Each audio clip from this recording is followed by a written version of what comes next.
ఎందుకీ నువ్వొడు? నేను నిరీక్షణ బాబా భక్తుడిని. ఈడొక దొంగ బాబాయ్, ఈడొక దొంగ భక్తుడు. నిరీక్షణ బాబా ఇస్ గ్రేట్. అయితే ఇది విను. బాబా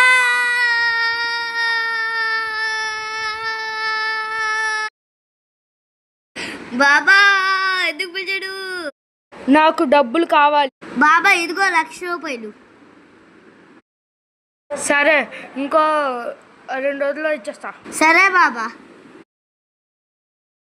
అరే మన దగ్గర అసలు భక్తులే రావట్లేదే. బాబా నా అప్పపిడి తీస్తాం. ఇంకో 2 రోజులు కావాలి. ఇంకా 2 రోజుల్లోని నా అప్పు తీర్చిపోతాను. నిన్ను వస్తున్నాయి. ఆ 2 రోజుల తర్వాత ఈరోజు